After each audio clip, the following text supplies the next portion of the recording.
ना इधर ना उधर, सीधे मुद्दे पर नजर। और क्या है आज की खबर, आप देखना शुरू कर चुके हैं न्यूज़ 18 पुनीत के साथ। मेरे साथ मेरे सहयोगी आनंद भी आज मौजूद हैं और आज हम बात करने वाले हैं अमेरिका की तरफ से जो यमन पर हमले बोले जा रहे हैं और हूथी फाइटर्स के ऊपर अटैक किया जा रहा है, उसकी हम बात करने वाले हैं।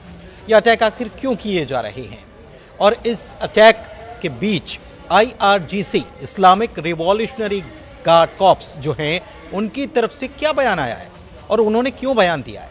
अमेरिका इतना हमलावर क्यों हुआ है और क्यों तमतमाया हुआ है और ईरान को क्यों चेतावनी दी गई है, इन्हीं मसलों पर हम बात करने वाले हैं। आनंद से सबसे पहले इस हमले के बारे में क्या सूचनाएं निकल कर आ रही हैं ये जान लेते हैं, फिर आगे बात करेंगे। बिल्कुल, देखिए पहले तो अमेरिका इजराइल से सीज फायर करवाता है, हमास और हिजबुल्ला से, और फिर खुद ही हमला करता है किस पर, हूती विद्रोहियों पर।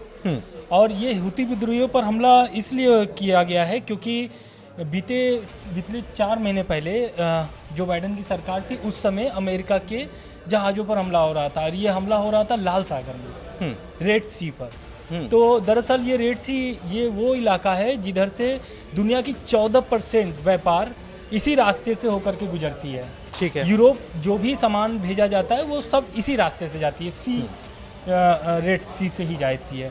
तो इस पर क्या है कि अमेरिका अब रह गए, क्या बोलते हैं कि ट्रम्प जो है व्यापारी आदमी है, ये व्यापार से कोई भी समझौता नहीं चाहते हैं। तो ये तो पहले तो माहौल को ठंडा किए इजराइल में, जिससे युद्ध चल रहा था सीज फायर करा करके हमास और हिजबुल्लाह को थोड़ा उसके बाद रह गई ये हूती विद्रोहियों का। तो हूती विद्रोहियों का क्या है कि खाली अमेरिका पे ही हमला नहीं करते, वो इजराइल के भी जहाज पर वो हमला करते, जो पानी की जहाज होती है ना उस।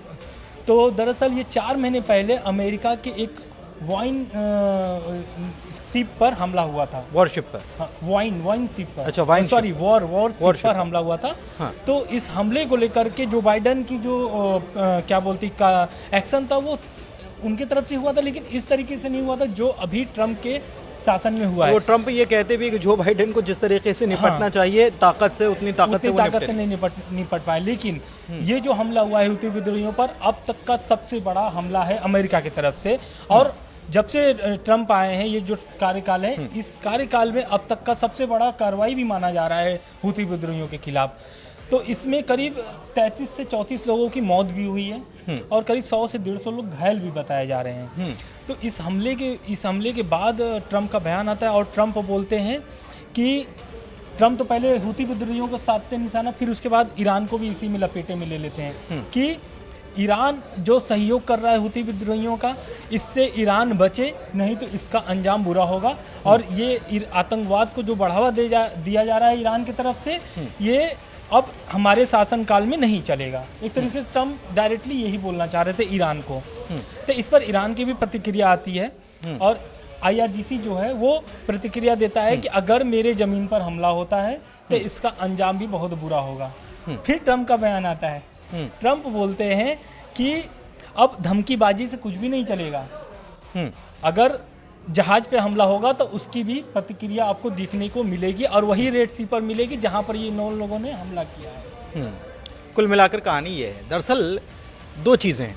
एक तो ये कि यही लाल सागर जिसका जिक्र मेरे सहयोगी कर रहे हैं आनंद, उस लाल सागर में 1 साल हो गया कोई अमेरिकी जो सामान से लदा हुआ या व्यापारिक जहाज़ जिसे कहा जाता है वो वहाँ से गुजर नहीं पाया। तो एक तो सबसे बड़ी समस्या मुझे लगता है कि यही रही। हाँ। और ट्रम्प को इसी बात का बहुत नुकसान भी उठाना पड़ रहा है और हाँ, बहुत ज़्यादा नुकसान हुआ है। तो एक बात तो ये है। दूसरी तरफ ईरान से चाहते हैं कि डील हो जाए, और डील हो जाए तो उसके लिए ईरान के ऊपर प्रेशर बनाने का, प्रेशर बिल्डअप करने का काम तो वो कर ही रहे हैं। रशिया से भी बातचीत हुई और ये इसका भी एक वजह है कि कहीं ना कहीं ईरान के ऊपर और प्रेशर क्रिएट किया जाए। प्रेशर दबाव डालने के लिए ही ईरान पे ऐसा किया जा रहा है। जितने भी उसके सहयोगी दल हैं, आप देखिए ध्यान से अगर याद करेंगे तो पहला जो सीज फायर हुआ था वो हिजबुल्ला से हुआ था, जो बहुत खास माना जाता है ईरान का।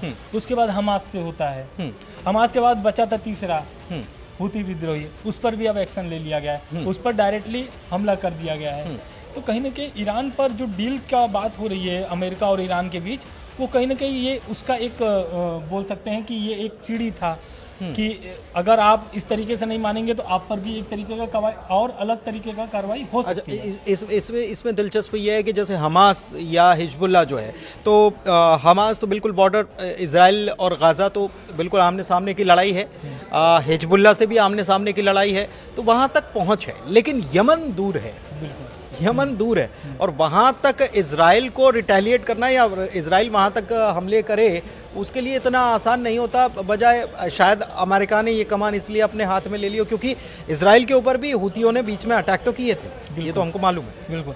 अब देखिए यही है ना कि ये लगातार हमले हो रहे हैं, सीज फायर का लगातार उल्लंघन हो रहा है, दोनों तरफ से बोला जा रहा है, चाहे वो हमास हो चाहे फिर वो इजराइल हो, दोनों तरफ से बोला जा रहा है कि हमास सीज फायर का उल्लंघन कर रहा है, इधर से इजराइल बोल रहा है कि वो कर रहा है। लेकिन आप तीनों संगठनों को देखिए, हूती, हमास और हिजबुल्लाह, ये तीनों जो संगठन है एक तरीके से कथित रूप से आतंकवादी ही घोषित कर दिया गया है। हाँ, यूएस ने तो घोषित कर रखा है। ये रह गया, क्या बोलते हैं, आप आ जाइए हमास फिलिस्तीन में, एक तरीके से ये अवैध कब्जा है। दूसरा, जो भी हमास कार्रवाई करता है या फिर जो भी वेस्ट बैंक में होता है वो कहीं ना कहीं हमास के ईरान के समर्थन से किया जाता है। दूसरा हिजबुल्लाह है आपका, हमास को सपोर्ट करने के लिए उसने एक प्रकार से कवर फायर दिया। उसने भी उसका भी जो अपना क्षेत्र है वो भी अवैध तरीके से वहाँ पर भी शासन लेबनान में तो किसी और का है, हाँ, किसी और का है, लेकिन एक तरीके से कब्जा इनका है।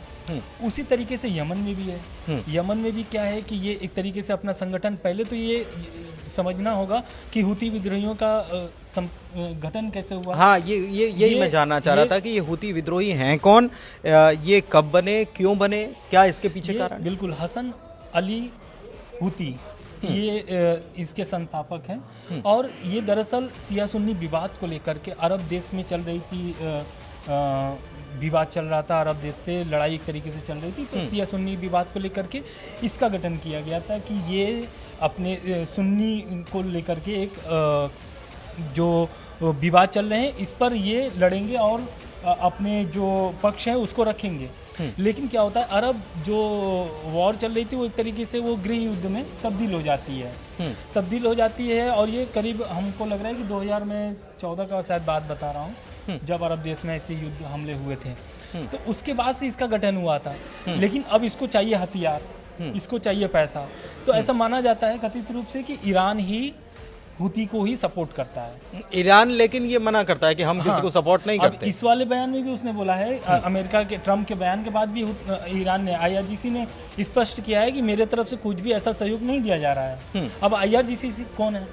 इसका गठन 79 में हुआ था, 1979 में, और ये जो IRGC है ये एक तरीके से इंटरनेशनल विवादों को एक तरीके से देखता है, ईरान की तरफ से स्वतंत्र है, और इसकी जो नेतृत्व करते हैं वो आयतुल्ला अली खमनेई करते हैं ईरान में। अच्छा, तो IRGC जो है वो एक तरीके से मान सकते हैं कि जो ये बयान दिया था एक तरीके से अमेरिका को धमकाने वाला बयान था कि अगर आप कोई भी जमीनी हमला करते हैं ईरान पर तो उसका अंजाम भुगतना पड़ेगा आपको।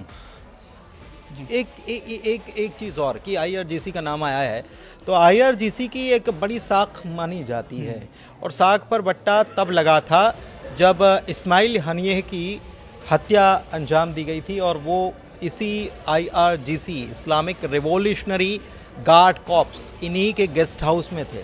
बिल्कुल, और गेस्ट थे। बिल्कुल, इसमें ये दरअसल वो जो घटना आप बता रहे हैं, राष्ट्रपति का वहाँ पर शपथ ग्रहण था और उसमें ये शामिल होने गए थे, और उसी दौरान इजराइल ने ये हमला किया था। उसी लेकिन जिम्मेदारी नहीं ली, जिम्मेदारी नहीं लिए एक तरीके से माना गया, लेकिन माना जा रहा है कि वही किया है, इजराइल ने ही किया है, क्योंकि ईरान ऐसा देश है कि आप कोई भी देश जाकर घुस के मार नहीं सकता है उसके साथ, और वो भी IRGC के गेस्ट हाउस में। हाँ, तो ये कहीं ना कहीं बहुत बड़ी सवाल उठी है उसके ऊपर, IRGC के ऊपर। ये बिल्कुल, तो कुल मिलाकर अभी ट्रम्प की तरफ से ये साफ कर दिया गया है कि जिस तरीके से जवाब दिया जाना चाहिए था वो दिया नहीं गया। हमने बहुत नुकसान उठा लिया, और अब व्यापारिक नुकसान हम किसी कीमत पर उठाने के लिए तैयार नहीं। 1 साल हो गया वहाँ से कोई समंदर से कोई शिप गया नहीं, व्यापारिक शिप वहाँ से अमेरिका का गुजरा नहीं। हूती लगातार वहाँ पर अटैक करते रहे, ये हमने देखा है। बीते दिनों भारत की तरफ से भी लाल सागर में नेवी को तैनात करना पड़ा था, ये भी हमने देखा है।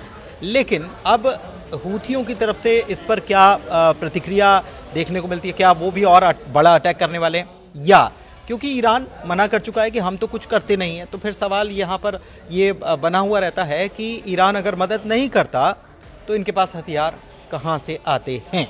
हालांकि इस सवाल का जवाब अभी तक कोई खोज नहीं पाया है।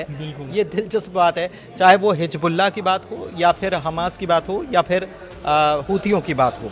खैर, आपको ये वीडियो कैसा लगा, ये जानकारी कैसे लगी, कमेंट करके हमें ज़रूर बताइए। आपको हम लगातार अपडेट करते रहेंगे। कमेंट ज़रूर कीजिए, वीडियो को शेयर कीजिए, लाइक कीजिए, चैनल को सब्सक्राइब कीजिए। आज की चर्चा में इतना ही। धन्यवाद।